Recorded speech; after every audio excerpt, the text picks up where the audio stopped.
זה להעלות חזרה את האנשים מהמקום המופרד שבו הם נמצאים, אל המקום של הקהילה. מבחינתי שיצרו שם זה מספיק.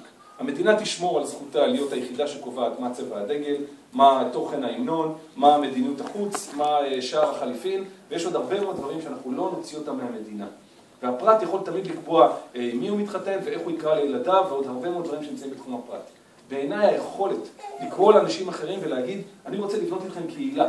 אנחנו נקרא לזה קהילה יהודית. תיאור האופן שלהם זה יהיה בזרם כזה, בגישה כזאת, או כי נמצא איזה כתבים עתיקים שאף אחד לא ידע עליהם. הוא לא צריך להיות עניינה של המדינה, הוא צריך להיות עניינו של הפרט, ורק בזה שהפרט יכול לבחור אם הוא מצטרף להזמנה הזאת או לא. קהילה אגב היא לא מועדון חברים, קהילה צריכה להיות מסוגלת להגדיר לעצמה מה סדר היום שלה, ובהתאם לזה היא צריכה לדאוג שלא תהיה אפליה וכל אחד יוכל להצטרף אליה אם הוא עולה לסדר היום שלה.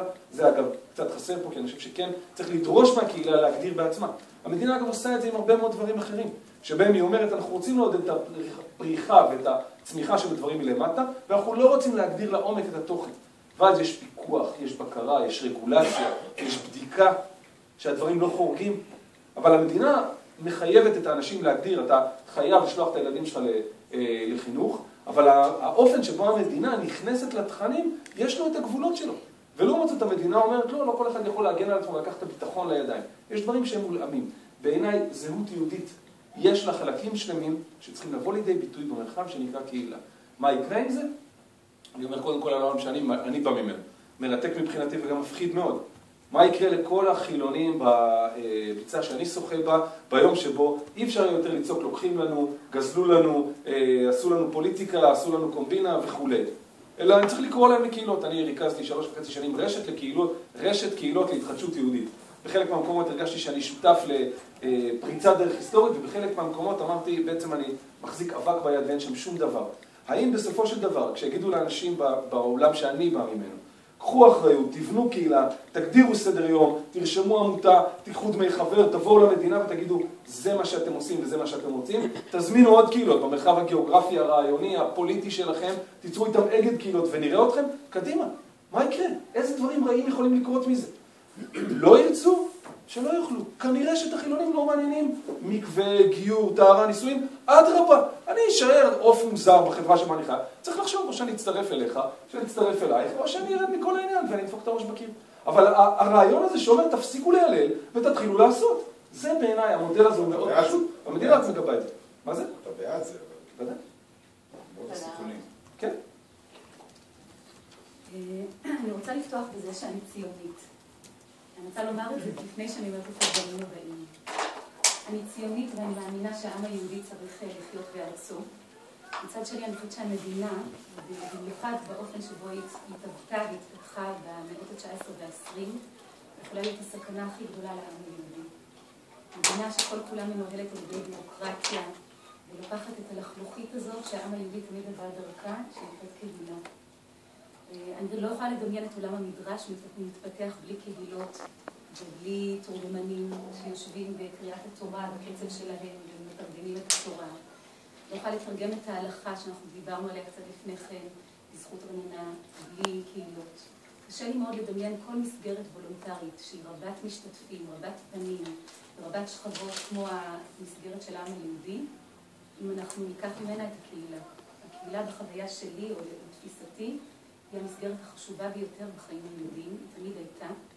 ואם מדינת ישראל תרצה לבסס את עצמה כמדינה יהודית, היא תהיה חייבת לשמור חלק מאוד מאוד גדול מהממלכתיות שלה, ולהעביר אותה לידיים של קהילות. ולכן מבחינתי הקהילה זה הדבר המרכזי ביותר שצריך לעמוד לנגד עיניהם של המנהיגים היהודים היום בישראל ובתפוצות, ברצון לחדש לא רק את הגוף של המדינה, אלא בעיקר את הרוח של העם היהודי.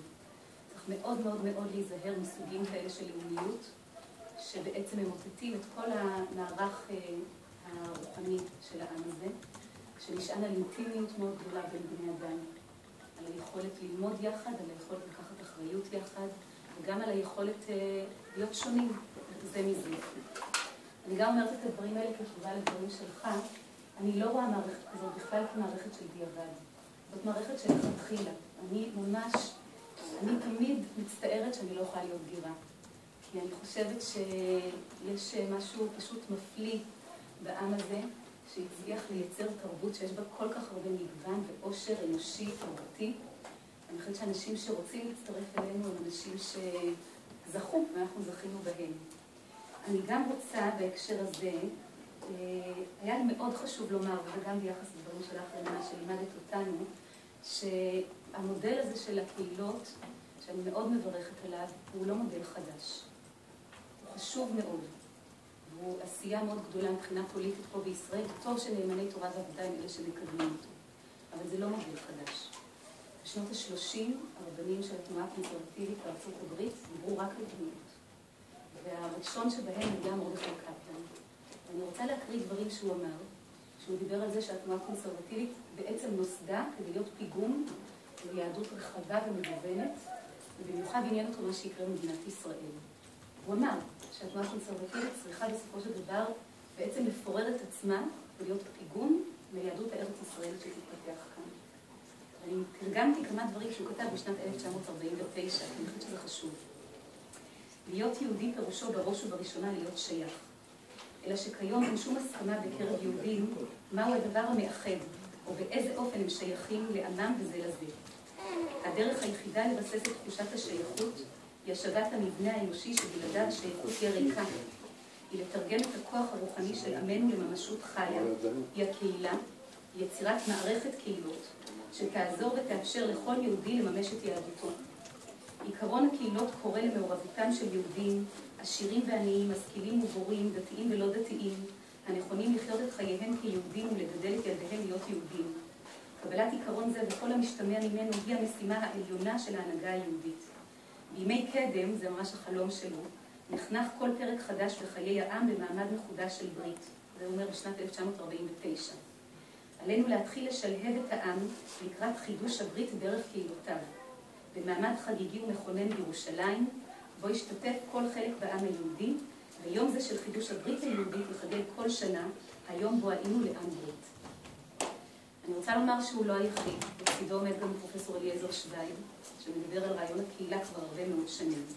אני רוצה לומר שזאת הסיבה שבגללה אני הפכתי להיות רבה מסורתית. בעיניי, הדבר המרכזי הוא עבודה קהילתית, ואני חושבת שפיילוט ישנו כבר במדינת ישראל. אני חושבת שהזרמים הליברליים שעובדים מחוץ לתקצוב של מדינת ישראל, יכולים לספר על הפיילוט הזה, ולספר שהוא מאוד מוצלח, שכל קהילה אחרת מאוד, שכל קהילה יוצרת לעצמה תשתית רצינית של לימוד, ותשתית רצינית של עשייה ושל מחויבות ושל תחושת שייכות מתוך הכוח הרצוני הפנימי שלה, ואנשים שונים מאוד מגיעים לקהילה, מכל הזרמים, מכל המינים, מכל הסוגים. יש כמה דברים שאני רוצה לומר כמחשבות על המודל הזה. הדבר הראשון הוא, הנחת היסוד הראשונה במודל הזה זה שהציבור הרחב יקבע, וגם אתה אמרת את זה מקודם. ואני שואלת איזה ציבור הרחב יקבע? הציבור הרחב שנמצא היום בבית האסורים, שבעצם לא מכיר בכלל ולא פיתח כמעט שום אינטואיציה ביחס ליהדותו. הציבור הרחב הזה, אם הוא יתבקש לקבוע, יקבע כנראה את קהילותיו כקהילות ששייכות לרובן לזרמים אורתודוקסיים לגמרי. חמשת האגדים שאתם מדברים עליהם כשלב ב' יהיו ש"ס, חרד"לים, חרדים, חב"ד, ובעצם מה שזה ייצור זה איזה מין תמנון רב ראשים, שזה הדבר האחרון בעולם שאני רוצה לחיות בתוך מדינת ישראל. אני לא רוצה לחיות במדינה שיש בה עוד הגמוניה אורתודוקסית והפעם מסוגים שונים. אז אין ספק שהמבנה הזה מרווח קצת את עולמן של האורתודוקסיה ונותן לאורתודוקסיה המודרנית יותר מקום וגב מסוים. אני חושבת שזה יהיה נזק בלתי הפיך לזרמים האחרים. זרמים האחרים בכלל לא יכולים לעמוד בזה. אין להם שום יכולת לעמוד בדברים הללו, לא מבחינה תקציבית, לא מבחינת מקום. קראתי מאוד לעומק את המסמך שלכם. כל קהילה חייבת שיהיה לה מקום. רוב הקהילות ששייכות לזרמים הליברליים אין להם מקום של עצמם. הן לא יכולות לעמוד בקריטריונים, לא לכולם יש 50 חברים מינימום. יש הרבה מאוד דברים שנכתבו במסמך הזה שמתאימים מאוד לעולם אורתודוקסי, שמתוקצב על ידי מדינת ישראל, ולא מתאימים בכלל לעולם לא אורתודוקסי, שבקושי מצליח להרים את עצמו, ועושה את זה כנגד כל הסיכויים, בגלל כוח הרצון של העם היהודי, ואת זה צריך לטפח. אז זה הדבר הראשון שאני רוצה לומר, הציבור הרחב יקבע לא מתאים למדינה בשלב הזה. הלוואי הוא יתאים למדינה בעוד 10 או 15 שנים, אבל כרגע זה רק ייצור, לפחות בעיניי, טרגדיה עוד יותר גדולה. הדבר השני שאני רוצה לומר זה שהשארתם במערכת כמה מושגים שבעיניי מאוד בעייתיים. למשל, לצמצם את הרבנות הראשית משני אנשים, משתי עדות שונות, לאדם אחד, אני מתנגדת לזה לגמרי. אני רוצה לראות מועצת רבנים, מועצת מנהיגים יהודים במדינת ישראל, ולא אדם אחד שיוביל את הדברים, כי אני שוב אומרת שמבחינתי גיוון ופלורליזם ומחלוקת זה עולם שלכתחילה בתוך רעיון הייחוד, ולא עולם של דיעבד. גם מערכת בתי הדין, שאתם כתבתם, פוסקי ההלכה לא מאפשרים דיינות. זה לא מספיק טוב בשבילי, עולם שבו תועלת רבנית. מכל הערכה וההרצאה שלי לתועלות רבניות, אני רוצה לחיות בתוך עולם שמאפשר לבתי דין להתקיים, שבו יושבות, דיינות, ואם אנשים אחרים במערכות אחרות לא רוצים בהם, שלא ירצו בהם ושיחיו על פי אמונתם. אבל אני לא מוכנה להמשיך ולחיות בתוך עולם שמקבל על עצמו את המינימום הזה של תועלת רבנית להתחשב בתוך ועד ותבחר דיין. הדבר האחרון שאני רוצה לומר הוא ביחס לשפה.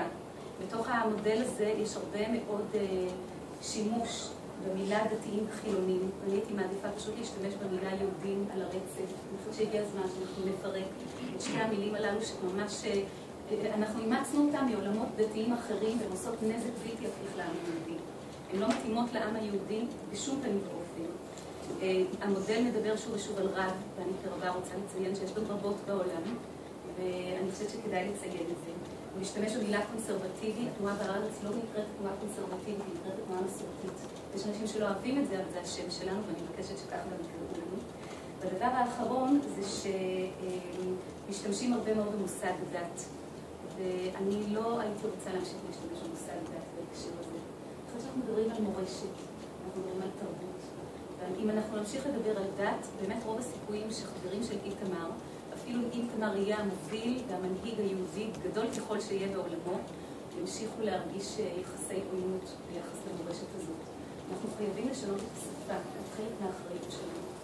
הדבר האחרון שאני רוצה לומר ביחס לשפה הוא המושג התחרות, שהעליתם דרך פרופסור שלמה יצחקי.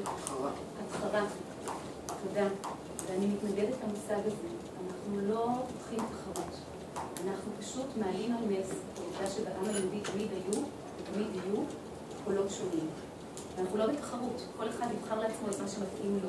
אבל כל עוד אנחנו קוראים לזה התחרה, אנחנו בעצם נמצאים באיזה הולכים ומרחיקים את עצמנו מהמעמד שאנחנו הולכים ומתקרבים אליו בשבוע הבא, מעמד של בכל העם רואים את הקולות. אני רוצה לחיות בעולם, במדינה, של בכל העם רואים את הקולות. זאת לא מערכת של תחרות, וזאת לא מערכת של דיעבד. הדברים האחרונים שאני רוצה לומר זה שחסר לי מאוד מאוד דיבור על תיקון עולם בתוך המודל הזה. למשל, הדבר הראשון שכתוב כדוגמה להתקהלות של קהילה זו תפילה. יושבים פה אנשים שיודעים שתרגלו בחייהם קהילות שלא קמות דת בדרך תפילה. אני חושבת שחשוב מאוד להביא גם את האפשרות הזאת לידי ביטוי, לדעת כדרך עבודה של תיקון עולם. הדבר השני שלא קיים בכלל במודל הזה זה התייחסות ליהדות התפוצות. יש לנו פה במעגל עמית שמגיע מגרמניה. אני חושבת שיהדות התפוצות צריכה להיות מושקעת במדינת ישראל לא פחות מהיהדות שחיה במדינת ישראל. והמודל הזה